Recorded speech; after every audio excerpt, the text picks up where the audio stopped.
नमस्कार, मैं हूं डॉक्टर राजीव पथरी और आप देख रहे हैं लाइव हिंदुस्तान राजीव से चर्चा। तो आज हम चर्चा करने जा रहे हैं कि हिमाचल प्रदेश की राजनीति में एक नया उफान आया है। पूर्व मुख्य संसदीय सचिव और कृषि मंत्री के बेटे नीरज भारती ने सोशल मीडिया पर एक जंग छेड़ दी। हालांकि हाईकमान के सख्त हिदायत के बाद उन्हें पार्टी से बाहर का रास्ता दिखा दिया गया है, लेकिन उसके बाद एक नई चर्चा चल पड़ी कि उन्होंने अटैचियों की बात की कि दिल्ली को दे रहे हैं अटैची, या कोई 5 अटैची, 6 अटैची, 8 अटैची इकट्ठे किए जा रहे हैं। उसके बाद हाईकमान इतना सख्त और गंभीर हुआ है कि अब कहीं न कहीं मुख्यमंत्री सुखविंदर सिंह सुक्खू, जो पिछले साल से मंत्रिमंडल के विस्तार और मंत्रिमंडल में फेरबदल की कोशिश कर रहे थे, अब माना जा रहा है कि उन्हें वो इजाज़त हाईकमान दे देगा। और अब किस मंत्री की विदायगी होगी कैबिनेट से बाहर, कौन अंदर होगा? आज हम नीरज भारती और मंत्रिमंडल के विस्तार और इस पर चर्चा करने जा रहे हैं। तो आज हमारे साथ चर्चा में भाग लेंगे राजेंद्र राणा जी, हमारे साथ जुड़े हैं, भाजपा के वरिष्ठ नेता हैं। राजेंद्र राणा जी हमारे साथ हैं। और कांग्रेस पार्टी से वरिष्ठ नेता हैं राजीव किमटा जी, वो आज हमारे साथ चर्चा में भाग ले रहे हैं। और वरिष्ठ पत्रकार प्रदेश के उदयवीर पठानिया जी आज इस चर्चा में हमारे साथ जुड़े हुए हैं। जी, तो मैं सबसे पहले उदयवीर जी से शुरू करूंगा, क्योंकि मुद्दा इनके जिले से ही चला है और लगातार सोशल मीडिया पे गूंज रहा है। उदयवीर जी, आप इस मुद्दे को किस तरह से देखते हैं कि नीरज भारती ने ये जंग क्यों छेड़ी? और कहीं न कहीं माना जा रहा है कि उनको हिडन सपोर्ट भी मिल रही है कांग्रेस के अंदर से। जी, उदयवीर हाँ, जी। बिल्कुल डॉक्टर साहब आपने सही कहा कि सोशल मीडिया पे जो सोसाइटी की सपोर्ट मिल रही है नीरज भारती को, वो सबसे बड़ी बात है। अब पार्टी लाइन, अब कास्ट फैक्टर, इन तमाम चीज़ों से ऊपर उठकर नीरज भारती को एक बहुत बड़ा बैकअप जो है वो यहाँ पर मिलता हुआ नज़र आ रहा है, और ठीक-ठाक बैकअप है, इस चीज़ से इनकार नहीं किया जा सकता। और जी, दूसरी बात ये भी है कि जिस तरह से अब आपने कहा कि हिडन बैकअप भी है, अब वही बात आ गई कि अक्सर यहाँ पर जो लोगों के कमेंट्स हैं वो कमेंट्स ही बोलूंगा, और नीरज भारती के लिए कम्प्लीमेंट्स हैं उदयवीर कि जी की आवाज लोग नहीं आ रही। ज्यादातर ये कह रहे हैं कि भैया, उसमें कई नेताओं के भी दबी जबान से ये चीजें सामने आ चुकी हैं कि जो आज तक हम नहीं कह पाए, वो हम नीरज की आवाज में ऐसा लग रहा है कि वो हम लोगों को जो बोलना चाहते थे वो नीरज बोल रहे हैं, और हम उनकी पूरी सपोर्ट में हैं। तो उदयवीर जी, अब सवाल ये उठ रहा है कि मंत्रिमंडल में जो विस्तार और फेरबदल होना था, एक पद खाली है, एक दो जी। पद खाली करने की कोशिश की जा रही है। सुनने में ये आ रहा है कि विधानसभा अध्यक्ष को मंत्रिमंडल में लाया जा रहा है। हम्म। और कुल्लू से है सुंदर ठाकुर जी का, तो 2 साल हो गए सुनते हुए कि उनको मंत्री जी। बनाया जा रहा है, उसके लिए खाली रखा गया। मुख्यमंत्री खुद पिछले दिनों कह चुके हैं कि सुंदर जी, आप मंत्रिमंडल के हमारे सहयोगी बनेंगे, एक पब्लिक उसमें भी उन्होंने कहा था। तो अब जो नई कुर्सी खाली की जा रही है, आपको लगता है कि ये जो नीरज भारती के इस मसले के बाद, विवाद के बाद, कहीं न कहीं इसके छींटे उनके पिता कृषि मंत्री जो हैं चंद्र कुमार जी, उनके ऊपर गिरेंगे, उनको मंत्रिमंडल से बाहर जाना पड़ सकता है? जी, उदयवीर जी। बिल्कुल ये ऐसा तो नहीं कहा जा सकता, क्योंकि वहाँ यहाँ पर अगर मैं सियासत की भाषा में और इन सियासतदानों की सोच के मुताबिक बात करूँ, तो ओबीसी फैक्टर कहाँ जाएगा? बीजेपी की जी, बात करूँ तो वहाँ पर धौला साहब ओबीसी लीडर हैं, बहुत बड़े लीडर हैं, उनको साइडलाइन कर दिया गया है। और अब कांग्रेस में चौधरी चंद्र कुमार एक बड़े कद के ओबीसी नेता हैं।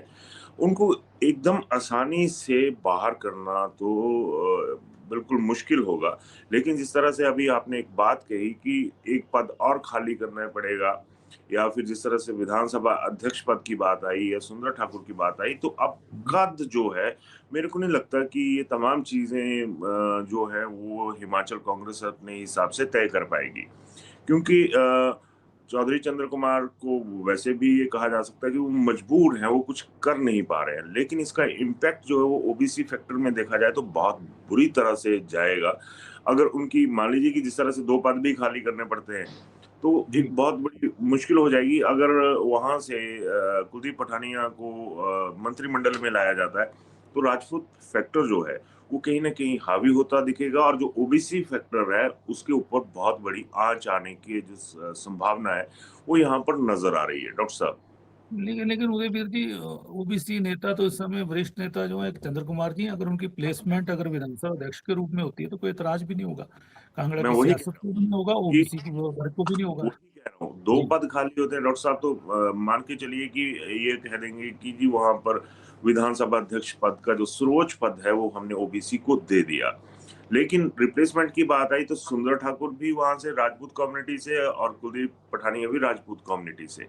और जब जी इन कास्टिज्म के फैक्टर पे बात करेंगे तो फंसेगी तो कांग्रेस हर हाल में यहाँ पे, क्योंकि फिर 3 की जगह खाली करनी पड़ेगी। संजय रतन है, ब्राह्मण लॉबी से है। अगर ये तमाम जी बातें मैं सियासतदानों की भाषा में बोल रहा हूँ, तो जी जी उनका भी जो वेट है वो बहुत ज्यादा लंबा हो चुका है। और शायद अब पंडित जी ज्वालामुखी वाले जी। निराशाजनक परिस्थितियों में भी हैं। तो एक बहुत सारे फैक्टर जो है वो कांग्रेस के लिए चिंता का विषय तो बने हुए हैं। तो राजेंद्र राणा जी जुड़े हैं हमारे साथ, भाजपा के नेता, बहुत वरिष्ठ नेता हैं। तो राणा जी, आप भी कांग्रेस पार्टी में मुख्य धारा में रहे और आप भी इस पार्टी से किनारा करके गए। अब स्थिति ये आ गई है कि नीरज भारती खुलकर बोल रहे हैं, उनको पार्टी से निष्कासित भी कर दिया गया है। वो कहीं ना कहीं उसकी आंच भी उनके पिता जो कैबिनेट मिनिस्टर हैं उन पे भी पड़ती दिख रही है, और कांगड़ा जिला की सियासत पे, ओबीसी वर्ग की सियासत पे भी दिखती पड़ रही है। और नीरज भारती जो आरोप लगा रहे हैं बहुत मुख्यमंत्री को लेके, हाईकमान को लेके, आपको क्या लगता है कितनी सच्चाई है उनके आरोपों में? जी राजेंद्र राणा जी। देखिए, सच्चाई नहीं, ये 100% बिल्कुल सच है। जो बातें हम लोग 2 वर्ष पहले बोलते थे, आज नीरज भारती जी खुल के पार्टी में रह के उन्होंने बोली हैं। और प्रदेश की जनता उनको इसलिए पसंद कर रही है कि कोई तो व्यक्ति है कांग्रेस में जो खुलकर बात कर रहा है। ये जो घुटन का मामला है, प्रदेश में जो मंत्री लोग हैं वो भी घुटन में है, तानाशाही सरकार है, तानाशाही मुख्यमंत्री हैं। और यही घुटन प्रदेश के कांग्रेस के कार्यकर्ताओं में है। जिन कांग्रेस के कार्यकर्ताओं ने 5 साल संघर्ष किया, उनके ऊपर मुकदमे बढ़े, अभी भी मुकदमे झेल रहे हैं और कार्यकर्ताओं के काम नहीं हो रहे हैं। आज कार्यकर्ता कांग्रेस का ये कहता है कि हम लोग आने वाले समय में लोगों के बीच में क्या मुंह लेके जी जाएंगे कि सरकार ने किया किया। दूसरा, आज जो इन्होंने जो अटैचियों की बात करी है कि 5 अटैचियां इकट्ठी होती हैं, 3 दिल्ली जाती हैं, 2 शिमला में रहती हैं, शिमला से कहां जाती हैं वो अलग विषय है। ये बातें पहले से आरोप लग रहे थे कि हिमाचल प्रदेश कांग्रेस पार्टी के लिए एटीएम बन गया है। आज प्रदेश जी की जनता जिसने इस सरकार को चुना है और जिस मकसद जी से चुना है, जिन उम्मीदों को लेकर चुना है, आज वो उन एजेंडों से तो सरकार जो पूरी तरह भटक गई है। एजेंडा ये हो जी गया एक दूसरे पर आरोप लगाने पर, एक कह रहा है कि तू नशेड़ी है, दूसरा कह रहा है कि तू नशेड़ी है। इस तरीके की जो बातें हैं, प्रदेश की जनता तमाशा देख रही है। और हम तो साफ तौर पर कह रहे हैं कि जैसे वेस्ट बंगाल में ममता बनर्जी ने तानाशाही रवैया अपनाया था, अपने राजनीतिक प्रतिनिधियों के ऊपर मुकदमे बनाए थे, आज प्रदेश के मुख्यमंत्री भी उसी दिशा में काम कर रहे हैं। कोई भी आवाज निकालता है, कोई पत्रकार आवाज निकालता है, उनके ऊपर मुकदमे हो जाते हैं। कोई पार्टी छोड़ के जाता है, उसके ऊपर मुकदमे हो जाते हैं। अपनी पार्टी का आदमी कोई बोलता है, उसके ऊपर मुकदमे हो जाते हैं। यह मतलब कोई भी आवाज उठाता है। आज नीरज भारती जी ने हिम्मत जुटाई है। प्रदेश की जी जनता के बीच में इस वक्त जो है बड़ी नाराजगी है। पंचायतों के चुनावों में लोगों ने खुलकर देखी है। कोई अगर कांग्रेस का कार्यकर्ता जीत के भी आया होगा तो अपने दम पर आया, कांग्रेस की सरकार के दम पर जीत के नहीं आया है। इसलिए जी आज प्रदेश की ऐसी सरकार, ये जो राजा वीरभद्र जी के शब्द आज लोग याद कर रहे हैं कि उन्होंने कहा था कि प्रदेश के मुख्यमंत्री जो सुक्खू हैं उनके बारे में कहा था कि कहते सबसे बड़े ये क्या कहते हैं उसको, ब्लैकमेलर हैं और इनको कभी जी मौका मिलेगा तो प्रदेश की कांग्रेस को भी तबाह कर देंगे, प्रदेश की जो है प्रदेश को भी तबाह कर देंगे। ये चीजें, सारा मंजर जो है लोग देख रहे हैं। इसलिए आज नीरज भारती जी वाला जो विषय आपने पूछा है ये बिल्कुल सही है। करप्शन चरम पे है। और बिमल नेगी के मामले में किस तरीके से परतें खुल रही हैं, क्यों सरकार उस समय जो है वो सीबीआई का जांच करने से कतरा रही थी, उसको रोक रही थी। आज जो परतें खुल रही है, कौन अधिकारी थे जो उनको बिमल नेगी को जो है वो दबाव बनाते थे, किसके इशारे पे बनाते थे, जी किसके पास रिमोट कंट्रोल था। बहुत सारे प्रश्न आज जी प्रदेश में खड़े हैं। जी और मैं बड़े दावे के साथ कह रहा हूं कि हिमाचल प्रदेश में मुख्यमंत्री ने कांग्रेस का पूरी तरह जो है मलियामेट कर दिया है और आने वाले समय में कांग्रेस का खाता हिमाचल जी प्रदेश में खुल जाएगा तो बड़ी बात राणा होगी। जी, और राणा जी जी, मेरा एक और सवाल रहेगा कि नीरज भारती ना तो विधायक हैं, पार्टी के होद्देदार थे, उनके पिताजी मंत्री हैं इस बार। तो आप जैसा कह रहे हैं घुटन महसूस कर रहे हैं, तानाशाह हैं सीएम, तो बाकी लोग, बाकी विधायक, बाकी मंत्री, इनमें से क्यों नहीं कोई आवाज उठा रहा?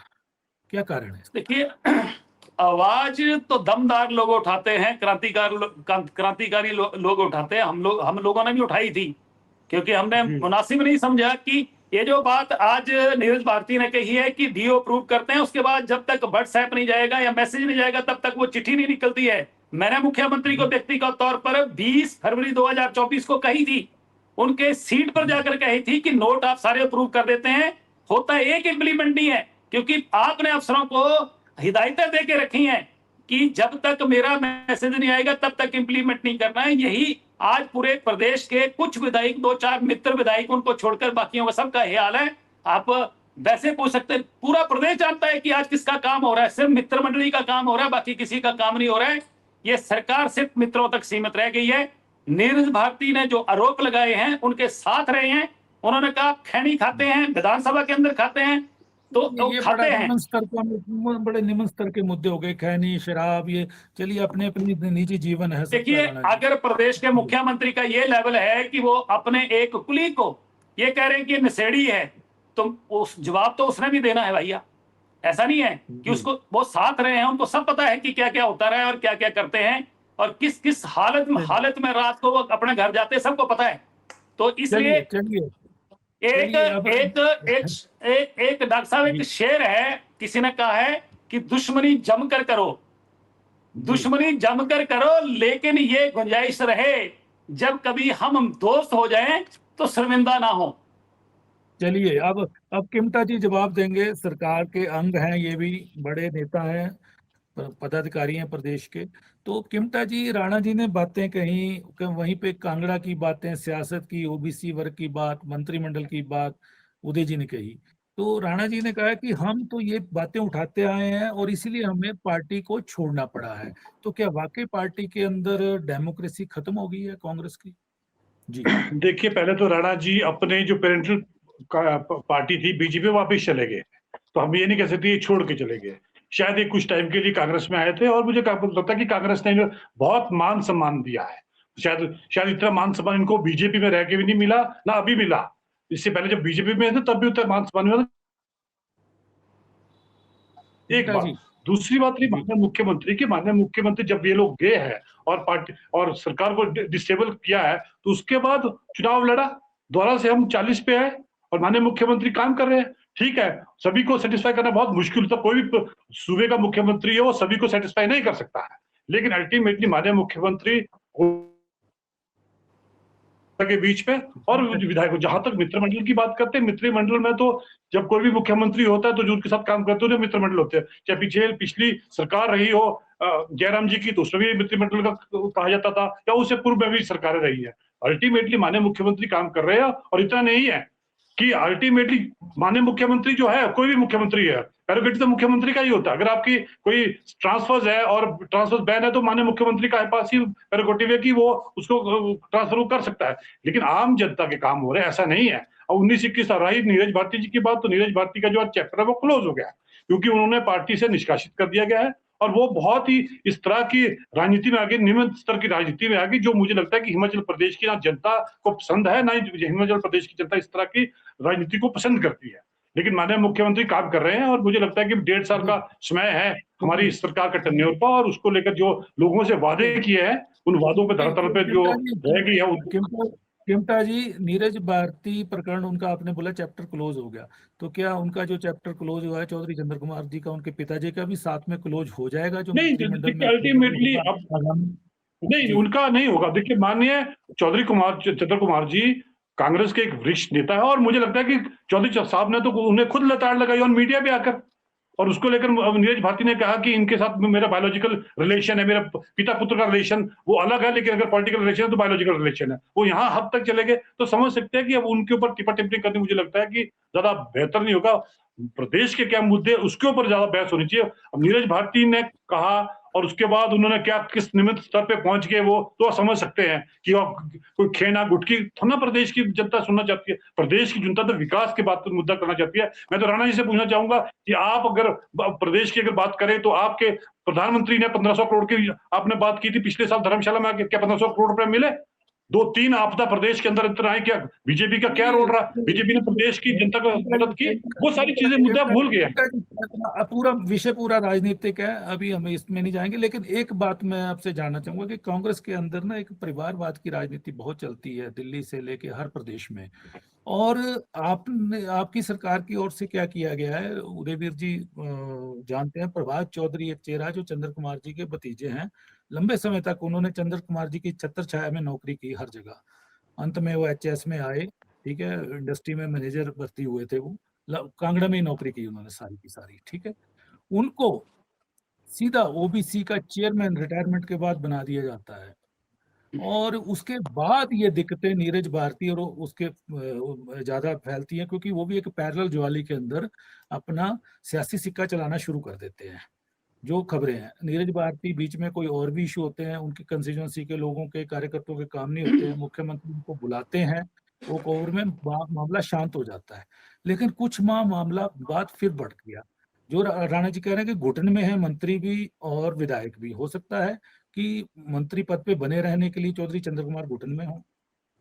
जी किमटा जी। नहीं, मुझे नहीं लगता। अगर माननीय चौधरी साहब अगर घुटन में होते तो बहुत पहले इस्तीफा दे देते वो। अगर इस तरह के उनके काम हो रहे हैं, अल्टीमेटली नीरज भारती जी को सेटिस्फाई करना बहुत मुश्किल है। पिछली अगर व्यक्तिगत बना जाके उनको, पिछली जब जयराम जी की सरकार थी तब उनके कोई ना कोई कुछ ना कुछ इस तरह के थे, वो उससे पहले भी रहे हैं और सुधीर शर्मा जी के साथ भी रहे हैं। तो मुझे लगता है कि राणा जी शायद अगर ठीक होगी तो कल को राणा जी बोलेंगे तो कल को राणा जी भी बोल देंगे। अब वो कहीं ना कहीं मुझे लगता है कि उनके मानसिक संतुलन कहीं ना कहीं मुझे लगता है बिगड़ा हुआ है। अल्टीमेटली आप 2 बारी के विधायक रहे हैं। जिस कांग्रेस पार्टी ने आपको सीपीएस दिया, अथवा नीरज भारती की क्या पहचान थी? कांग्रेस पार्टी का टिकट मिला, कांग्रेस पार्टी ने आपको जिताया, ठीक है, कि उसके बाद आप जीते और उसके बाद आप जो है विधायक बने, सीपीएस बने। तो अल्टीमेटली पार्टी से ऊपर तो कोई नहीं है। और पार्टी ने वो बिल्कुल ठीक किया कि अगर कोई भी व्यक्ति पार्टी से ऊपर इस तरह की चाहेगा तो उसे जो है बाहर का रास्ता दिखाया जाएगा। और मुझे लगता है कि नीरज भारती ने कहीं ना कहीं ये चीजें थी, ये बातें, अगर उनको कोई घुटन थी या कोई दिक्कत थी तो माननीय मुख्यमंत्री से बैठ के पहले भी तो मिले थे वो, फिर 6-8 महीने के लिए शांत हो गए। और कोई दिक्कत थी तो और बात कर लेते। लेकिन आप एकदम इंडिविजुअली अटैक करना कि अटैची को लेकर, अटैची को जो कोई भी मुख्यमंत्री होता है तो पिछले कितने मुख्यमंत्री हो तो सब आरोप लगाते कि जी वहां अटैचियां चलती है। अगर आज स्टैच्यू की बात होती 3.5 साल हो गए प्रिया जी, तो क्या बीजेपी के सीबीआई और ईडी ने छोड़ना था? उन्होंने जहां कितनी जगह ईडी ने रेड किया, क्या बख्शना था उन्होंने?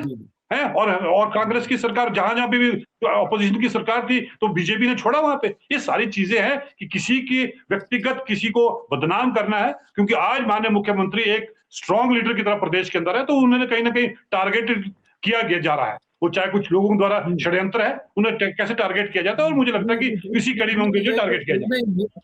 ये किमटा जी जो षड्यंत्र है, क्या आपकी पार्टी के लोग भी पीछे से बैकअप कर रहे हैं नीरज भारती को?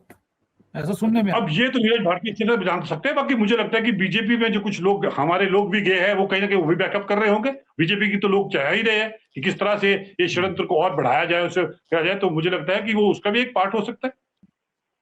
जी चलिए, उदयवीर जी जुड़े हैं। उदयवीर जी, राणा जी की बातें आपने सुनी, घुटन की बात, तानाशाही की बात, टीओ रुकने की बात, तो उन्होंने अपने एक्सपीरियंस बताए हैं जो इन्होंने वक्त बिताया है अभी प्रेजेंट सरकार में, और उसके बाद वो उधर गए हैं। तो नीरज भारती का इशू बड़ा कर दिया गया, ये बड़ा हो भी नहीं सकता था। आप उदयवीर जी मानते होंगे कि अगर प्रवक्ताओं की फौज उनको काउंटर करने में ना लगती तो वो हीरो ना बनते। कहीं ना कहीं ये सियासी चूक भी है। नीरज भारती आज सोशल मीडिया पे हीरो बन गए और उन्होंने कांग्रेस की सरकार को विलन बना दिया। इसमें आप चूक किसकी मानते हैं उदय रानी? तो सीधी उन सलाहकारों की है या उनकी राय है या जो उनको ब्लॉक करने का हुआ? डॉक्टर साहब आप खुद देखिए, अगर मान लीजिए नीरज भारती अपने अकाउंट से बोलते 100 आदमी देखते, एक उदाहरण बता रहा हूँ, अब उन्होंने मल्टी लेवल मार्केटिंग शुरू कर दी अपनी, और हर एक किस पे अलग अलग रीच जा रही है वहां पे उनकी। और यही चीज आ गई कि तमाम चीजें जो हैं वो एक तरह से नीरज भारती के हक में खड़ी हो रही हैं।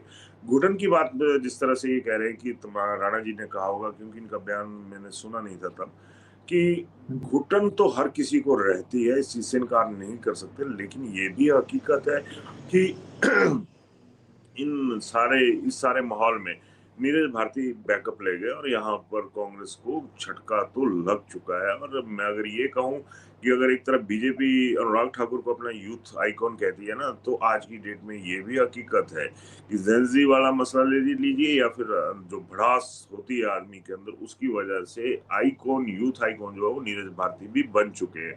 और इसके लिए ये दोनों दल बराबर के जिम्मेदार हैं। अब आप देखिए कि बीजेपी इस मसले पे कुछ नहीं बोल रही है। राजेंद्र राणा आ गए हैं, सुधीर आ रहे हैं, तो बीजेपी ने एक बहुत कहते हैं ना कि पॉलिटिकली सूटेबल डिस्टेंस जो है वो इस इशू से रखा हुआ, जो सो कॉल्ड, अगर मैं ये कहूँ कि मूल बीजेपी के रहे हैं। फ्रंट फुट पे कांग्रेस वर्सेस कांग्रेस हो रही है। बीजेपी अभी तक उस लाइन लेंथ पे नहीं आई है जिस पर उम्मीद की जा रही थी, या कोई कह सकते हैं कि कोई कुछ बोलेगा। एक बिल्कुल सही डिस्टेंस रखा हुआ बीजेपी ने।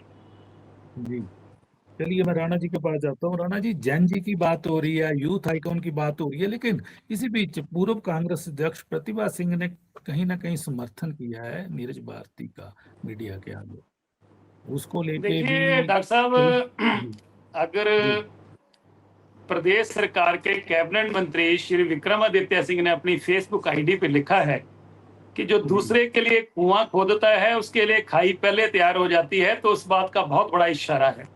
और दूसरा मैं कहना चाहता हूं कि कांग्रेस पार्टी के मंत्री, उनके बेटे ने, जो कि 2 बार प्रदेश के विधायक रहे हैं, उन्होंने आरोप लगाए हैं। तो प्रदेश की कांग्रेस सरकार को और मुख्यमंत्री को आगे उसका जवाब देना चाहिए। और ये जो ब्रीफ केसों की जो उन्होंने आरोप लगाए हैं, कोई खैर और दूसरे छोटे छोटे आरोप, चलो उनके व्यक्तिगत आरोप जो है, उन्होंने जो उनके साथ रहे हैं वो उन्होंने जो देखा होगा उन्होंने बोला होगा, परंतु ये जो ब्रीफ केसों के खुलेआम कांग्रेस आरोप लगा रही है, ये इसका मुख्यमंत्री को जवाब देना चाहिए, क्योंकि इसकी आंच जो है ये तो दिल्ली तक गई है। और अगर प्रदेश के मुख्यमंत्री इतने बड़े काम कर रहे हैं, जैसे कि हमारे साथी बोल रहे हैं कि बहुत बड़ा काम कर रहे हैं, बहुत अच्छे काम कर रहे हैं, उनके अपने जिले में अभी जो पंचायती राज के चुनाव हुए, इसमें हाल क्या हो गया? आप देखिए 19 सीटों में से 1 सीट कांग्रेस जिला परिषद की वहां पर जीती है, तो इसका मतलब हालात क्या है, इशारा क्या है, पब्लिक का मूड क्या है।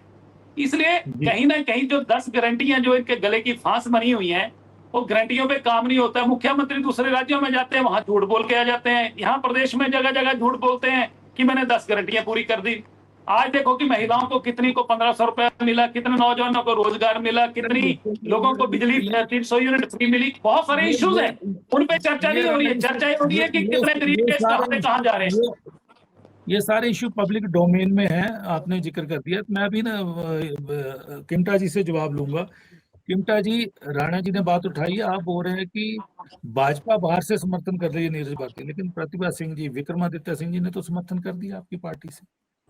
नहीं, अब उन्होंने पोस्ट डाली है, हो सकता है जरूरी थोड़ा ना कि वो मान्य किसके लिए लिखी हो सकता है विक्रमादित्य जी ने कहीं इशारा कहीं बीजेपी के लोगों के लिए भी किया हो। उसमें आप कैसे मायने कर सकते कि उन्होंने इशारा कांग्रेस के लोगों के लिए किया? अब आज समझ सकते हैं, मुझे बताने के लिए बिल्कुल सही कहा,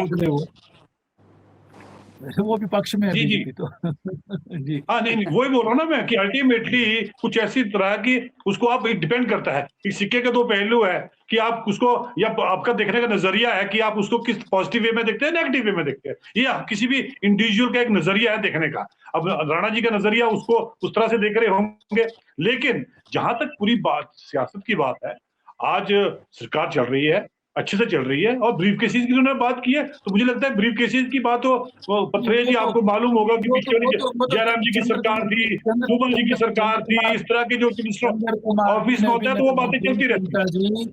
वो तो चंद्र कुमार जी ने भी नकार दी बात की, अटैचिंग की बात नहीं करनी चाहिए थी, जो इशू है उसकी बात करनी चाहिए थी उनको। चलिए अब उदयवीर जी कुछ बोलना चाह रहे हैं। जी उदयवीर जी। डॉक्टर साहब, मैं यही कहना चाहूंगा कि बीजेपी और कांग्रेस दोनों इस इश्यू को देख रही है पॉलिटिकली। इन दोनों को, पार्टियों को ये नजर नहीं आ रहा है कि ये कहीं ना कहीं सोशल इश्यू बन चुका है, और इसके लिए बराबर की जिम्मेदार कांग्रेस और बीजेपी दोनों हैं, क्योंकि दोनों के राजकाज में आम आदमी इग्नोर रहा है। और इस करण को अगर ये नहीं समझेंगे ना, और जिस जनजी से डर रहे हैं या फिर जिस तरह से कॉकरोच जनता पार्टी की जिस तरह से बातें आ रही है, तो आजकल की जो जनरेशन है वो सच्चाई को स्वीकार करती है। ये पॉलिटिकल बयानबाजी है या कुछ और चीजें हैं। खैर, राणा जी की आवाज तो मेरे पास पहुंच नहीं पाई थी, सुनाई नहीं दे रही थी, लेकिन ये हकीकत है कि इनको अब जो सोशल इश्यूज हैं वो डिस्कस करने पड़ेंगे। अदरवाइज ऐसे जो छोटी सी चिंगारी थी ये भड़क के अब पूरा बवाल बन चुकी है। तो ये तमाम चीजें हैं कि थोड़ा सा जो माइंड सेटअप है वो पॉलिटिकल चीजों से अलग इनको लाना पड़ेगा। डॉक्टर साहब। बिल्कुल, उदयवीर जी, वैसे भी पिछले दिनों चर्चा भी थी कि कॉकरोच पार्टी नीरज भारती से लगातार संपर्क कर रही है। हो सकता है कि हिमाचल में कांग्रेस पार्टी की आग को वो सुलगा दे। जिसको ये जी। थर्ड फ्रंट आंकते हैं ना डॉक्टर साहब, आज की डेट में हालात ही थर्ड फ्रंट आंकते हैं ना ये बीजेपी और कांग्रेस, वहां पर हालात ये हैं कि फर्स्ट फ्रंट के हालात बन चुके हैं। सेकंड और थर्ड फ्रंट के लिए कहीं ऐसा ना हो, अगर ये लोग नहीं संभले तो सेकंड और थर्ड फ्रंट के लिए बीजेपी और कांग्रेस में एक तरह का मुकाबला आ जाए, क्योंकि लोगों में फ्रस्ट्रेशन बहुत बढ़ चुकी है। जी जी। तो चलिए चर्चा को विराम देते हैं। आज हम चर्चा कर रहे थे कि नीरज भारती एक सोशल मुद्दा बन चुका है। जैसा कि उदयवीर जी ने कहा कि उन्होंने एक सोशल इशू क्रिएट कर दिया है। राजनीतिक अपनी पार्टी को घेर के पार्टी से वो बाहर हो गए हैं। वहीं कॉकरोच पार्टी उनको संपर्क कर रही है। मंत्रिमंडल में जो फेरबदल संभावित है उसमें माना जा रहा है कि चौधरी चंद्र कुमार जी पे नीरज भारती की बगावत के छींटे पड़ सकते हैं। उनका बदलाव हो सकता है, वहां से वो कहीं और शिफ्ट हो सकते हैं या हो सकता है बाहर जा सकते हैं। इस तरह की बातें उठी। वहीं राजेंद्र राणा जी ने बताया कि सारे घुटन में है कांग्रेस के अंदर, कोई सुनवाई नहीं है, कुछ नहीं है, लेकिन फिर भी विरोध कुछ लोग ही कर रहे हैं। वो कहते हैं क्रांतिकारी और दमदार लोग ही विरोध कर सकते हैं।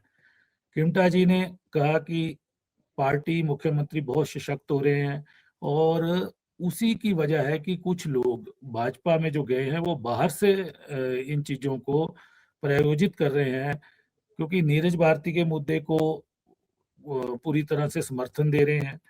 अब प्रश्न ये उठता है कि हाई कमान इसलिए गंभीर है कि नीरज भारती ने कहीं ना कहीं हाई कमान को अटैचियों की बात करके सत्ते में ला दिया और हाईकमान अब नहीं चाहता कि अनुशासनहीनता कांग्रेस के अंदर बढ़े।